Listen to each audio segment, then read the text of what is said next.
মনে করুন একজন অমুসলিম আপনার কাছে বলছে যে পৃথিবীর মধ্যে তো প্রায় 5,000-এর বেশি ধর্ম রয়েছে, তাহলে ইসলাম ধর্ম যে এই 5,000 ধর্মের মধ্যে সত্য একটি ধর্ম, অর্থাৎ অন্যান্য ধর্ম সত্য নয়, ইসলাম ধর্মই সত্য, সেটা আমি কিভাবে বুঝতে পারবো? তখন এই প্রশ্নের জবাবে তখন আপনি কি বলবেন? আমরা এই প্রশ্নের জবাবে বলতে চাই, আমরা বেশ কিছু কারণে আমরা দেখতে পাই যে ইসলাম ধর্মের মধ্যে এই বিষয়গুলোর সমাধান এমন ভাবে দেওয়া আছে যে বিষয়গুলোর সমাধান অন্যান্য ধর্মে এমন ভাবে দেওয়া নাই, স্পষ্টভাবে দেওয়া নাই, এবং এই বিষয়গুলি জানা এবং এই বিষয়গুলি অত্যন্ত গুরুত্বপূর্ণ। এক নম্বর কারণ হলো ইসলামের মধ্যে প্রভুর যেই পরিচয় সেটা অনেক জামে মানে, সেটি অনেক স্পষ্ট, অনেক সুন্দরভাবে ইসলামে প্রভুর পরিচয় দেওয়া হয়েছে। আল্লাহ তাআলার আসমা এবং সিফাত, আল্লাহ তাআলার প্রত্যেকটা গুণের বিবরণ, আল্লাহ তাআলার নামের বিবরণ, আল্লাহ তাআলা কি করেন, আল্লাহ তাআলা বিষয়ক অর্থাৎ প্রভু বিষয়ক যত কিছু বান্দার জানার আছে সবগুলোর পরিপূর্ণ নলেজ ইসলামে দেয়া আছে। দ্বিতীয়ত, ইসলাম ধর্মকে যিনি পৃথিবীতে প্রচার করেছেন তিনি মুহাম্মদ রাসূলুল্লাহ সাল্লাল্লাহু আলাইহি সাল্লাম, তিনি পৃথিবীতে এসে ইসলাম ধর্মের পরিচয় মানুষের নিকট দিয়েছেন।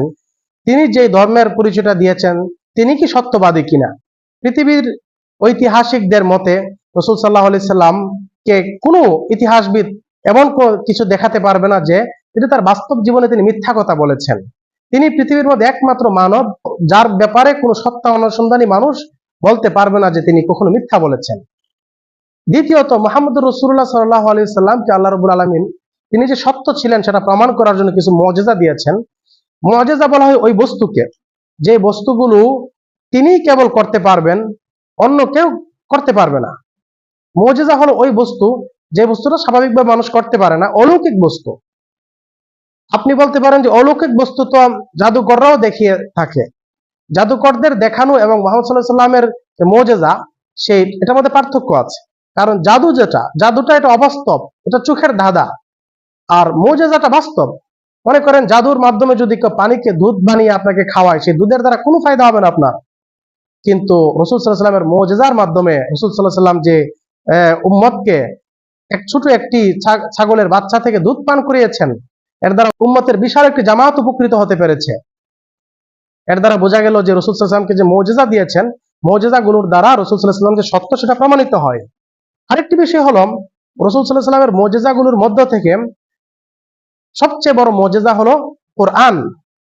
রাসূল সাল্লাল্লাহু আলাইহি সাল্লামের বড় মুআজিজা হলো কোরআন, কেননা তার জবান দিয়ে কোরআন বের হয়েছে এবং এই কোরআনটা স্বয়ং আল্লাহ তাআলা তার নিকট পাঠিয়েছেন এবং তার জবান দিয়ে কোরআন বের হয়েছে।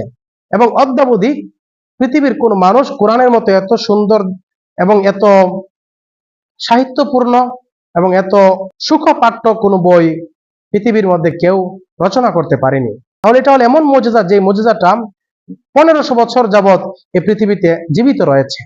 ইসলাম ধর্ম যে সত্য এর আরেকটি প্রমাণ হলো এই যে ইসলাম ধর্ম আমাদের নিকট এসে পৌঁছেছে, সেই ইসলামটা আমাদের নিকট খুবই সংরক্ষিত ভাবে পৌঁছেছে এবং এই ইসলামটা যে আমাদের নিকট পৌঁছেছে সেই ইসলামটাকে যুগে যুগে লক্ষ লক্ষ মানুষ এই ইসলামটাকে, বিশেষ করে কোরআনকে বুকে ধারণ করে আমাদের নিকট এই ইসলামকে পৌঁছিয়েছে। কোন ধর্ম ইসলাম ধর্মের মতো এত সংরক্ষিত ভাবে অনুসারীদের নিকট পৌঁছেছে বলে আমাদের জানা নেই।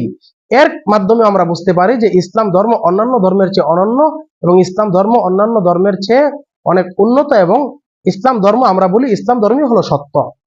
এই তিনটি কারণে আমরা বুঝতে পারি যে ইসলাম ধর্মই হলো কেবলমাত্র সত্য ধর্ম, অন্য কোনো ধর্মে এই তিনটি বিষয় পাওয়া যায় না।